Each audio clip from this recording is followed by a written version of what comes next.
Hi, I'm Sarah with the Volusia County Public Library System, coming to you today from the Ormond Beach Regional Library. And today on this episode of Volusia Gets Crafty, I'm going to show you how to create this hat ornament. It's beginner friendly, and it primarily uses single crochets in the back loops, as well as our chains and slip stitches. I also want to encourage you to visit our website, volusialibrary.org, to check out our collection of crochet books. Along with some of our digital platforms like Hoopla, you'll find titles just like these. So whenever you're ready, why don't you grab a hook and some yarn, and let's create this crocheted holiday hat ornament together. Okay, so today we're going to get started on making our little holiday hat ornament. It's going to use the single crochets primarily for the hat part of it. So we'll get started here with this slip knot. And we're going to chain a total of 16. So yarn over and pull through your loop on your hook. So there's 3, 4, 5, 6, 7, 8, 9, 10, 11, 12, 13, 14, 15, 16. What we're going to do is we're going to put a single crochet in the second chain from the hook. So the loop on your hook never counts as anything. So there's your first chain. Going to go into your second one under the top loop. Yarn over, pull up a loop. So there's 2 loops on your hook. Yarn over and pull through both of those. And you're going to do a single crochet in each of the chains all the way across. Because we skipped that first chain, you'll have a total of 15 by the very end. So if you want to keep count in your head as you go, you can do that because it's important to keep count in this particular project. So work your way across and I'll meet you back at the end. Okay, so I've worked my way back across my row of chains, so I have my 15 single crochets, and make sure you've got your count right. And then what we're going to do next is a back loop single crochet for the next row. So chain 1 and turn your work. Now if you remember from our texture series, the back loop single crochet, if you turn your work towards you, you're going to see there's your little V. The one closest to you, the loop closest to you, is your front loop, and then the one that's kind of sunken down and back, that's your back loop. You just want to go under that one loop, yarn over, pull up a loop, and then pull through the 2. So there's your first single crochet. That first one is tricky to get into, guys. It's right next to your chain, but that's okay. You can make it work. You can turn your work again and see there's your next stitch. Go into the back loop only, the one that's further away from you. Yarn over, pull up a loop, yarn over, pull through 2. So that's what you're going to do across this row, continuing on with your back loop single crochets. If you want to keep count, you should have 15 by the time you get to the very end. So I'll meet you back in just a second. Okay, so I've worked my way back across the row of single crochets, putting one into the back loop. Don't forget this very last one, guys, because it's kind of tilted, but it still counts as one of your single crochets, so don't forget to put one in there as well in the back loop. I lost part of it there. There you go. You're going to chain 1, turn your work, and then you're just going to repeat that for another 13 rows. So we have 1 row, 2 rows, and for 13 more, so you're going to have a total of 15 when you're done of the back loop single crochets. So go into the back loop of this very first stitch, single crochet. Okay, so if you want to grab a piece of paper and a pencil, you can kind of keep a tally sheet if you want of how many rows you've done. So this is row 3, and you just keep a tally. Or if you want, you can meet me back at the end and I'll show you how to count what you've made to make sure you have 15 by the time you're done.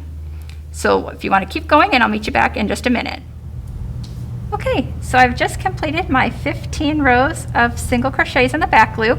If you're keeping track on a tally sheet to know that you made the 15, if you didn't, how you can tell is each of these little divots is 2 rows.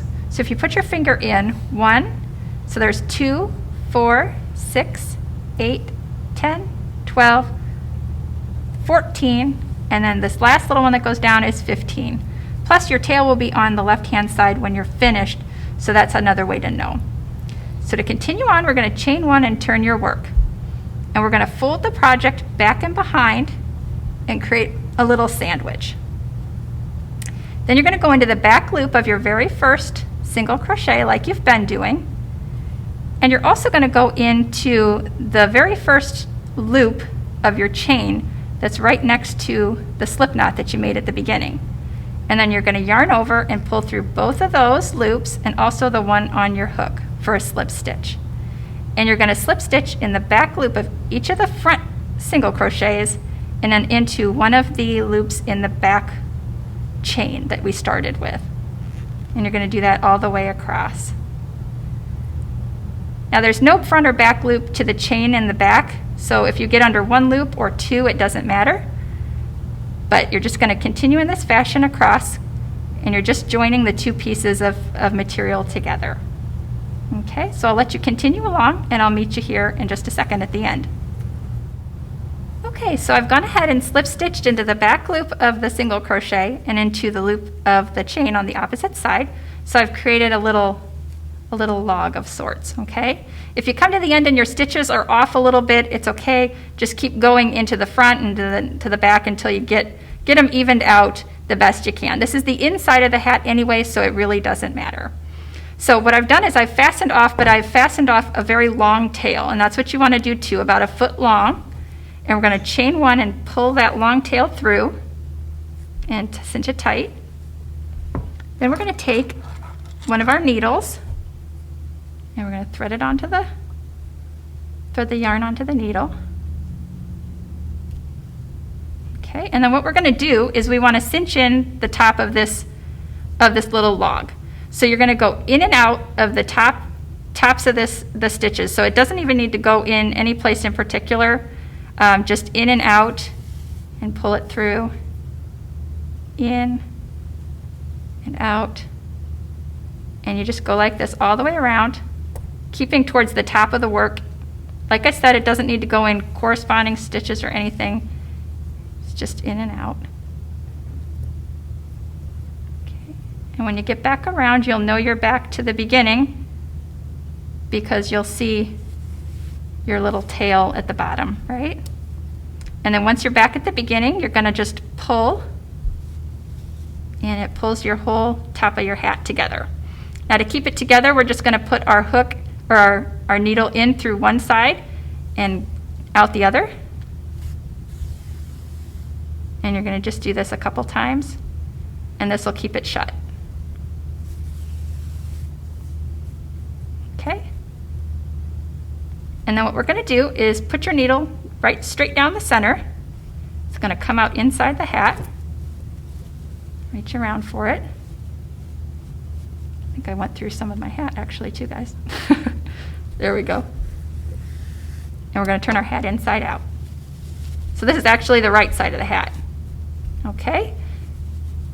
And then what we're going to do is this is going to become our little loop. So you're going to go back down the top, inside the hat, and pull it so that you get about the size hanging loop that you'd like. Okay, we're going to put this back on. We don't want it. We're not quite done with our needle yet, you guys. Mine just fell off.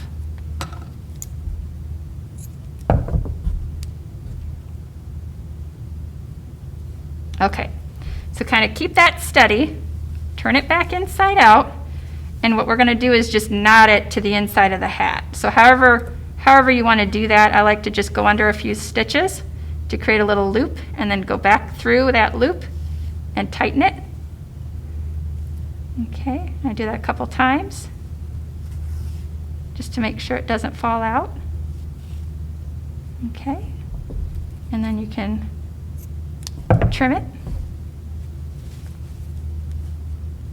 And there's our little hanger. You can fold up the edges to make the brim of your hat and go ahead and sew in your last tail, and then we'll go ahead and start creating the pom-pom next. So now we're going to get started on our pom-pom. I'm using a cute variegated yarn for this one, so it changes colors on its own.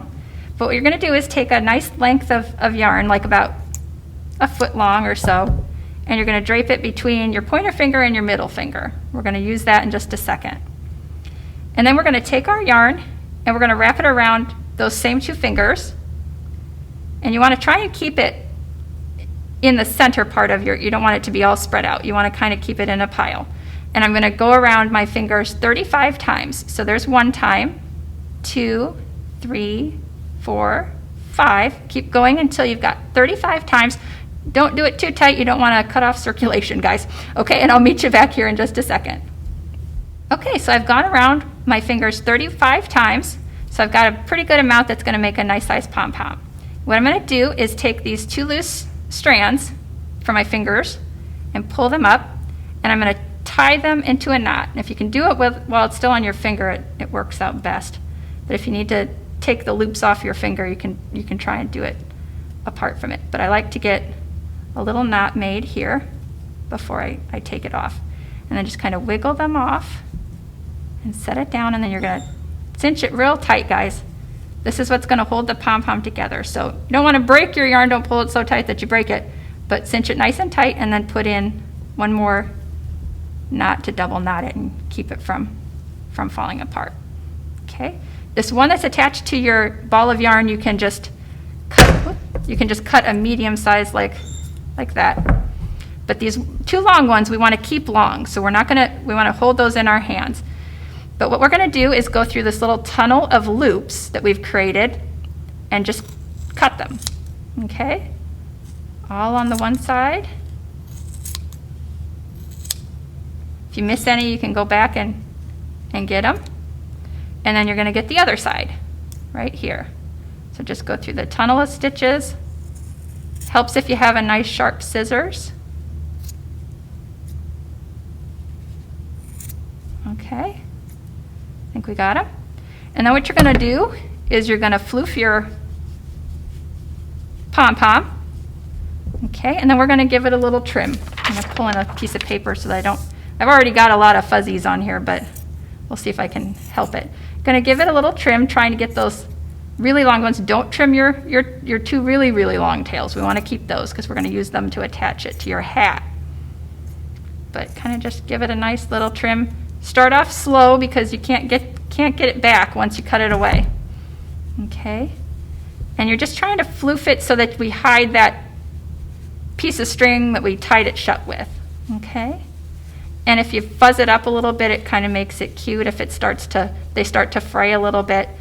Now you can buy things to make really perfect pom-poms, little devices that make beautiful little pom-poms if you don't like this whole technique, but I think it's kind of cute. It gives it a little personality if there's some imperfections and whatnot. Okay, so there's that. And then what we're going to do to attach it to our hat is take one of the long ones that we didn't trim, thread it onto your needle, and then put that through the top of the hat, anywhere you want, kind of in the center, and pull it down through. Okay, and then you're going to take your other strand and do the same thing. Kind of picking not the same spot you went in, but maybe one to the left or right of it, and pull that down through. Okay, and you're going to turn it inside out and take your pom-pom tails and tie them here. And because this is all inside the project, guys, you can weave them in if you want, but for time's sake, I'm just going to trim them up. Okay, and there is our completed hat. I made them in all different colors, so you can experiment. You know, if you're just a solid colored pom-pom, did it in white, and I did one in green as well. So you've got a little assortment, and you can have fun with them and play around. You could even play around alternating colors with your single crochets if you want a striped pattern like we did with the bell. So I hope you enjoyed this tutorial. You can check out more like it on Volusia Library's YouTube channel. We also offer free access to Creative Bug through our website, so you can take some time and explore that content as well. I want to thank you for joining me today, and I'll see you again next time. Bye-bye.